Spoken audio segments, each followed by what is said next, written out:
자, 오늘의 주제는요. 네. 이거 굉장히 좋은 아이템인 것 같습니다. 입원 환자의 구강 케어. 괜찮으신 분들은 양치질을 그냥 뭐 하루에 두세 번 하실 텐데 불편하신 분들은 어떻게 하고 있습니까? 불편하신 분들은 이제 간병사분들이 해주시기도 하고, 아니면 아예 그것도 이제 오히려 하다가 살에 걸릴 것 같다 그러면 아예 이제 꺼즈 같은 거로 이제 구강 관리, 이제 좀 닦는 거 하고 각을 조금 묻혀서 하는 정도. 그러면은 입원에 계신 분들한테 구강 관리 해주면은 그냥 칫솔에 치약 묻혀가지고 똑같이 그냥 닦아주는 거예요? 그게 이제 증상에 따라서 좀 다를 것 같아요. 스스로 하실 수 있는 분도 있고 누가 도와줘야 되는 분도 있고, 그 다음에 그거를 뱉어내실 수 있는 분이 있고 석션으로 빨아내야 되는 분들이 있고, 되게 다양한데 이쪽 치과대학 병원 쪽으로 환자분들이 가끔 오세요. 네. 왜냐하면 이제 입원 환자분들 구강관리 때문에 오시는 분들이 있거든요. 이제 그렇게 오시면 대부분의 경우가 구강외과라는 데로 가세요. 그리고 다 발치예요. 왜냐하면 너무 관리가 안 돼 있기 때문에. 관리는 안 되고 있는데 우리 몸에 혈관이 열려 있는 데는 없는데, 그죠? 열려 있으면 잘못하면 죽으니까. 근데 염증 상태의 잇몸 안쪽은 혈관이 열려 있어요. 그래서 그 안으로 치주 세균이 다 들어갑니다. 잇몸 세균이요. 그래서 뭐 치매, 뇌졸중, 심장질환 이런 거하고 연관성이 있다는 얘기가 되게 많기 때문에 되게 슬프지만 이제 그런 분들은 관리가 안 되니까 오셔서 잘 빼내고 꼬매고 가실 거잖아요. 그러면 외부로부터 들어오던 균의 유입 창구를 막은 거예요. 돌아가시면 건강 상태가 좋아지세요. 그러니까 실제적으로 입원 환자의 구강 관리는 전신 건강을 위해서도 되게 중요한데, 이게 보통 우리가 입안에 있는 세균 컨트롤하는데 크게 세 가지를 보거든요. 하나는 이제 기계적 관리, 닦는 거죠. 근데 두 번째는 화학적 관리. 이 화학적은 이제 가글 뭐 이런 거. 가글. 근데 가글은 문제가 뭐가 있냐면 균을 다 죽여요. 장기간 쓰기에는 좀 무리가 있는 거예요. 왜냐하면 정상 세균총을 건드리니까 오히려 더 안 좋거든요. 그 다음에 이제 마지막은 바이올로지칼. 그래서 요즘 유행하고 있는 뭐 유산균이나 이런 것들을 집어넣어서 유해균을 좀 밀어보겠다. 근데 이제 이놈이 얼마나 입안에 있느냐 대부분 다 넘어가니까요. 이제 그게 아직까지는 딜레마고. 무탄수균이랑 싸워야 되는 거예요? 그렇죠. 싸워야 되는데. 그건 어때요? 요새 씹는 고체 치약 같은 거 나오잖아요. 일단 기본적으로 치약은 구강세정과 연관성이 크게 없어요. 그래서 말씀드린 대로 화학적 관리 안에는 가글액이 들어있는 거지 치약이 안 들어있습니다. 치약이 안 들어있다. 와. 치약은 주로 불소 보충으로 인해서 이빨이 딱딱하게 만드는 충치 예방이에요. 근데 대부분 이제 입원 환자분들은 충치보다는 잇몸 질환이 원인이거든요. 그래서 이제 그쪽으로 포커싱을 위해서 닦아주셔야 됩니다. 제가 이제 입원하는 환자를 많이 보는 의사니까 이제 좀 제가 이제 구강 관리를 제일 표면을 많이 드는 거는 이제 좀 폐렴 환자분들 중에서 흡임성 폐렴이라고 있어요. 항생제 쓸 때도 그 입안 세균까지 고려해가지고 저희 항생제를 쓰거든요.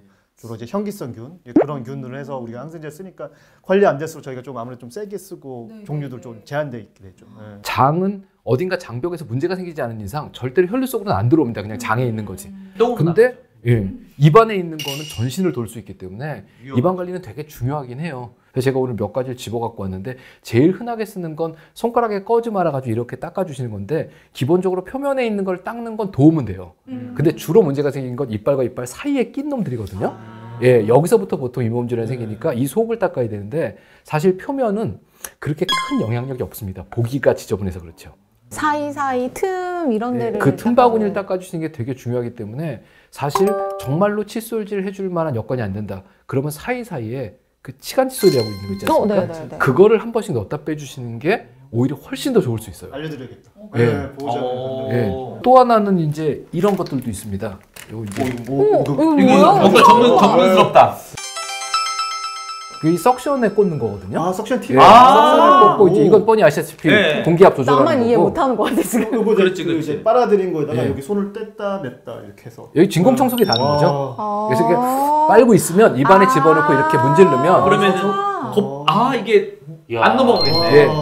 그럼 여기다가 석션기를 꽂고 이걸 이렇게 닦으면서 빨아내는 거죠. 그러면은 안 넘어가서 흡인성 폐렴 같은 거 안 생기게. 안 생기게. 아이디어도 좋고. 전문가용이라고 적혀 있네. 가정용은 아니에요. 왜냐면 석션이 없기 때문에 그래요. 그러니까. 치과 위생사가 한 명 들어가서 이렇게 관리하는 거다라는 뭔가 간단한 교육을 하면, 실제적으로는 이제 선생님들은 그때그때 봐주시고, 사실 저희가 보는 건 간병인과 보호자가 교육이 되면 식사 후에 그분들이 조금 도와주실 수 있다는 거죠. 그런데 이제 어느 정도까지 뱉어내실 수는 있는데, 이제 기력이 없으시거나 손 움직이시기가 어려운 분들, 이런 분들은 사실 이거보다 훨씬 더 잘 닦아드릴 수 있어요. 솔이 있으면. 이거는 사실 대충만 긁어내는 거고, 솔이 있어야 되거든요. 솔 달린 놈은 지금 현재 전동 칫솔이 잘 나옵니다. 이게 병실에 하나 있으면 환자분마다 헤드만 갈아 끼고 여기는 이제 소독해서 예, 이거는 대고만 있으면 되니까 간병하시는 분들도 해서 쭉 이렇게 밀어주시면 되거든요. 치약 없이. 예, 치약 없이요. 예, 그리고 한쪽에 석션 이렇게 월석션 같은 거 꽂아 놓으시고, 예, 이거가 한 번 되고 나면 정말로 환자분들 건강 상태가 달라지는 게 눈에 보일 정도예요. 입안을 닦고 나면 확연히 달라지십니다, 정말. 그 얘기 좀 저희 아들한테도 좀 해주세요. 이제 뭐 외국 논문들이긴 한데 구강 관리 잘하면은 이제 폐렴 내 사망률이라든지 요런 뭐 유병률들은 좀 줄다 이런 논문들은 일본에서 많이 나와 있죠. 사실은 뭐 6인병동이면 하나 갖다 놓고 예, 닦아서 이렇게 쓰면 되는 거라. 이거는 3대 2호 예. 전동 칫솔 그리고 헤드만 바꿔서 하면 되니까. 또 다른 거는 보장구라고 보청기, 휠체어, 의수, 의족 이런 게 다 들어가 있거든요. 전동 칫솔이 없어요. 제가 봤을 때는 장애인 보장구에 전동 칫솔 넣는 게 예, 제 목표 중에 하나기도 합니다. 예, 어떻게 될지 모르겠지만 그냥 어렸을 때부터 잘 관리하면 나중에 고생 안 할 수 있는 건데 예, 제가 이것도 강의할 때마다 늘상 말씀드리지만 질병의 원인과 치료 방법이 명확하게 밝혀진 질환은 거의 없어요. 치과 질환만 명확하게 밝혀져 있습니다. 진짜 이거 치과 진심이셔. 홍보 대상이죠. 치과 중에 가장 돈 안 되는 치과 예방 치과예요. 그렇죠. 예방해주면 해줄수록 수입이 줄어 여기는. 맞아. 근데 어쨌건 입원 환자는 어떻게든 이거는 정착은 시켜야 되는데 수가가 없어요. 그러니까 예, 실제로 지금 치과의생사나 치과의사를 꼬셔서 들어가서 우리가 교육하자.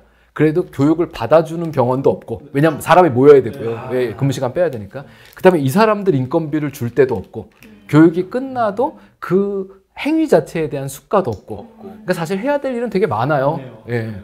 치약 얘기만 마저 잠깐 드리면 건강 상태가 괜찮으신 분들은 이제 칫솔질 해주실 때 꼭 치약을 짜거든요. 근데 이제 입안 상태가 안 좋으신 분들이 꽤 있어요. 그러니까 예를 들면 면역 반응 좀 떨어져 있고, 그다음에 이제 타액선, 침샘 좀 줄어들어서 침 좀 덜 나오시고, 이런 분들한테 점막에 치약 안에 들어있는 계면활성제가 들어가면 되게 안 좋습니다. 예, 그래서 치약 아무거나 쓰지 말고 예, 반드시 이렇게 뒤집어 보시면 그게 성분이 써 있어요. 그 성분 중에 라우릴 황산염 혹은 소디움 라우릴 설페이트라고 써 있는 게 SLS라고 얘기하는 성분인데, 그 성분이 들어가 있으면 점막 자극 성분이고 건조증 같은 데 문제를 만들어요. 그래서 구내염 자주 생기시는 분들은 치약만 SLS 없는 거 쓰셔도 구내염 빈도가 줄어들 정도거든요. 제 환자 중에 구내염 환자들이 좀 예. 많거든요. 항암하시고 그 얘기 좀 드려야겠다. 예, 입원 환자분들 중에서 그런 분들은 좀 피하시면 좋을 것 같고. 알기 쉽게 제품 이름을 알려줘. 안타깝게도 대다수의 치약에 SLS가 들어있습니다. 마트에서 사시는 대다수의 치약에. 그럼 어떡해요? 대다수가 들어있으면. 그리고 마지막 그 침샘 관련된 얘기는 인공타액이 나옵니다. 인공 눈물처럼요. 대부분 다 잘 안 팔려서 없어지고 한 2종류 정도 돌아다니고 있는 게 있는데, 실제로 인공타액 처방하는 것도 꽤 큰 도움이 돼요. 왜냐하면 입 계속 마르시면 자정작용 안 일어나서 잇몸 상태 더 안 좋아지시니까 정기적으로 여기 눈물 넣는 것처럼 입안에도 타액 넣어주시는 것도 되게 도움이 돼요. 어떻게 생겼어요? 스프레이예요? 뭐 아니면 인공 눈물처럼 생겼어요? 그냥? 네, 그냥 그렇게 생겼습니다. 짜서 입안에 이렇게. 넣어요, 그냥? 예, 예.